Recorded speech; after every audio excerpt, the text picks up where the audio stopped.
morning, everybody. How are we doing?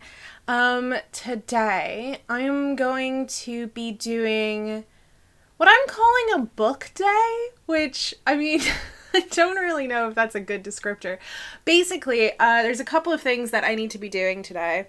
And a lot of it is like brain reset typing, not in like an organizational kind of way, which I did do like a month or so ago, but more like, okay, so as a creative, in some regard, you don't just do output, you really need to have a good amount of input to your system. And I have been kind of having the same type of input given to me for a while now, like probably a good couple of years. For the fiction side of things, both fiction and nonfiction, I have been kind of having the same input all the time, and it's making me starting to feel like my creativity is stagnating. So I don't know if that's, yeah, I think that's the right descriptor. I think I'm stagnating, and I don't like that. So today is kind of a focus on getting things and picking up material and starting the process of getting new input into my brainwaves. I'm not doing a focus on the nonfiction new input today because I do have a lot available to me that I just haven't been reading much of lately. For fiction, though, I have been really focused on Project Caramel Latte, which is my fiction novel that I am working on, which is an urban fantasy whodunit. So basically, in order to focus on this urban fantasy whodunit, I have been having a lot of input that is whodunits, mystery novels, urban fantasy mysteries. I've been doing a lot of that kind of stuff. And I do love that kind of stuff, but it's starting to feel like it's all I'm doing. And I have been trying to work on Project Caramel Latte, and I'm feeling very stale about it, primarily because this is like my third or fourth take at it, and it's starting to get tiring. And if I'm spending time during the day writing that, and then in the evening I'm reading a very similar thing, it's just starting to wear on me. So I am going to explore completely different genre, completely different take, completely different vibe for my reading, my input, while I am still doing the output of the urban fantasy mystery. So basically, part of this is because I have been tossing around the idea for a novel for a really long time. It's been a really slow growth process because I've just let it kind of brew in the back of my mind, and then I'll write down something when I think of it. And I mostly just have vibes at the moment and like a basic setting, and that's kind of all I have, right? I have a world, I have a specific place that I want a lot of the book to happen at, and I have a vibe. And I think that there's a specific genre that would do really well with that vibe and that setting and everything. And that is cosmic horror. Now, I've had some experience with reading cosmic horror. I used to read a lot of Lovecraft, so I have experience with it. However, I have not read a lot of contemporary versions of it, like newer things than Lovecraft. I have primarily just read Lovecraft, let's be honest. So I'm going to be exploring other writers in the cosmic horror genre. So I have a long list on my phone of books that I have pulled as of interest to me in the cosmic horror genre, things that I want to read. And I'm going to be going first to the library, and then I'm going to do some charity shop hopping. And then I am going to go to Waterstones in order to pick up whatever's left, because if I can get it at the library or in a charity shop, I will before I buy it new. And then the last thing that I also want to do while I'm out is to spend time working on Project Caramel Latte, because I do want to get this book done. So I'm trying to spend a little bit of time every day on it, and I thought that maybe spending time thinking about a different genre, doing things, being outside, moving around, it might help it not feel quite so stale when I go to sit down to write, which is kind of how I've been feeling lately. So that's the idea of my Tuesday book day.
And I'm back home. It is the afternoon. I have just spent way too much money on books.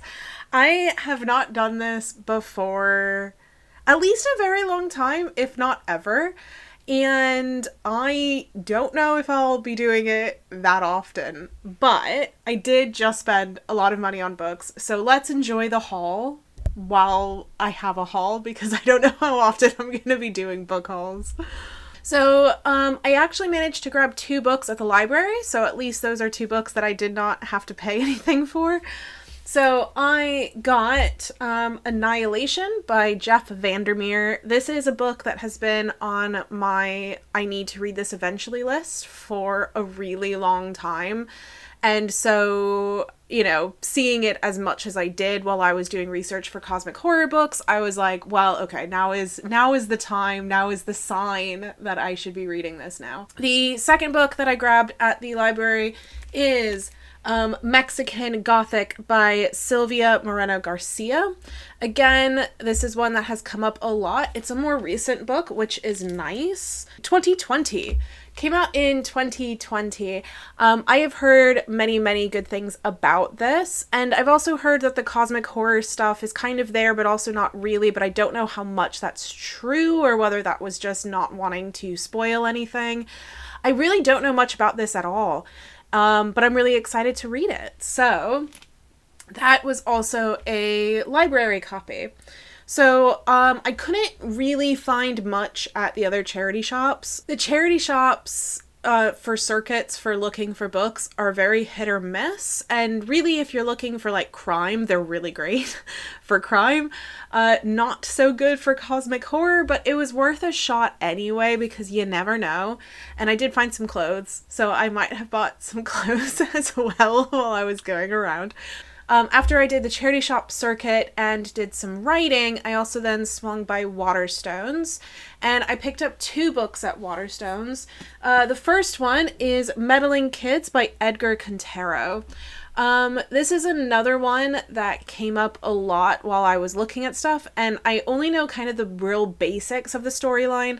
I don't like to know a massive amount about a book before I go in to read it, because, I don't know, it makes it more fun. I do know that it's supposed to be a bit like a Fabulous Five, or whatever those are called, or a Scooby-Doo type crew, but like way later and darker, and something spooky happened and they're all traumatized. And so, you know, I think that's really fun. And I think it is based off of the, is it called the Fabulous Five? I don't remember if it was called the Fabulous Five or something like that. But anyway, a really famous series in the UK, which I have not read, but I have heard a lot about. So anyway, I'm excited to get into that one. And as I was buying it, the person who was helping me out at Waterstones also had read it and was raving about it and saying it was really good, but also really sad and amazing and scary and wonderful. So I am really looking forward to it. Whenever somebody who is like helping you buy the books at the bookstore comments on what you're buying is always a really good shout. The second thing that I picked up at Waterstones is an anthology, Damnable Tales. It's a folk horror anthology. Now, I know that folk horror is not cosmic horror, but I don't know, it grabbed me. The idea of folk horror is also something that I'm kind of fascinated by. When it comes to my fiction writing and stuff, I am very often inspired by images that I see online and by music. Because I cannot imagine visually, I rely on a lot of other things to inspire me and that I listen to or look at or something like that while I'm writing as kind of a trigger point for the inspiration.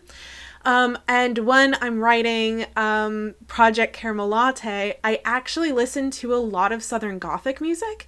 Like, if the series became a series of movies, like, you know, like that's ever gonna happen. But if it ever did, I would want the soundtrack to be kind of Southern Gothic-y. For me, it really fits the vibe of the main character, and listening to Southern Gothic music while walking around Salisbury is like this weird juxtaposition that I actually really enjoy.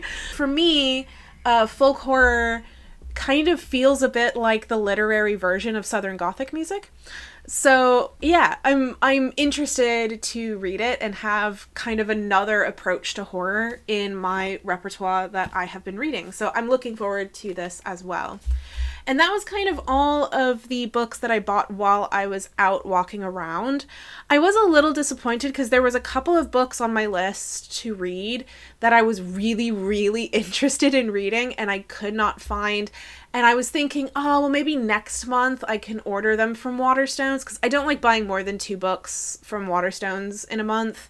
Hell, even 2 a month feels really excessive. So yeah, I wasn't really sure about that. And so when I came home, I've been home for a bit, but when I came home, I immediately sat down and actually pulled out my laptop and went on World of Books and saw how cheap I could get some of these. And they actually had a special deal going on. I don't know if it'll still be going on when this comes out. Go check it out if it is. But basically it's buy 3, get the 4th free for any used book that's under £10. So I actually bought 5 books because I was able to get basically 4 of them were the under £10, and then the other one is over £10, but I bought it anyway. On World of Books, I obviously don't have them right now because I just ordered them like 2 minutes ago. But I bought White is for Witching by Helen Oyeyemi. I'm really sorry if I pronounced that wrong. I was really interested in a lot of these books that I ended up buying through this way because they were not white male authors, and a lot of inspiration of cosmic horror comes from Lovecraft, who famously was racist and also sexist and also terrible in a lot of ways. So I was really interested in not just continuing down the line of, even if they're not as bad white men, I wanted to be able to get other opinions and viewpoints on the genre. Helen Oyeyemi is a Black author, and White is for Witching is actually a cosmic horror novel that does talk a little bit about racism, and so I was really fascinated by that. I wanted to read that. Dreams of Shreds and Tatters is by Amanda Downham, which I also picked up. I got The Gone World by Tom Sweterlich. That's a really big one, pops up all the time. I got A House at the Bottom of the Lake by Josh Mallerman. This one is water themed, and the book that I'm kind of tossing around the ideas of would be taking place around water and in the water. So again, I wanted to get that vibe. And then the last one that I picked up is a series of stories, anthology of stories by Algernon Blackwood. I picked up The Wendigo and Other Stories, which has the Willows in it, which it's the Willows that I specifically wanted to read. Although The Wendigo is also something that I probably should have read a while ago. I know of The Wendigo by Algernon Blackwood because of how much impact it had on the development of the monster, the Wendigo, in contemporary horror. Particularly the transformation that happened between the Wendigo as it was within its own culture to what it is now in primarily white popular culture takes. A lot of the transition there happened because of Algernon Blackwood's story. So I know about it, but I have not actually read it. And I actually wrote about this story in my blog post that I wrote that is on the development of the Wendigo. So I probably should have read it back then, but again, I knew about it, so I was able to write about it, but I haven't actually read it. So it'll be good to read some Algernon Blackwood, because again, that's a bit of a classic in horror writing. So yeah, that's my haul. That is too many books. So yeah, I ended up buying 7 books, which I really hope my husband doesn't watch this video.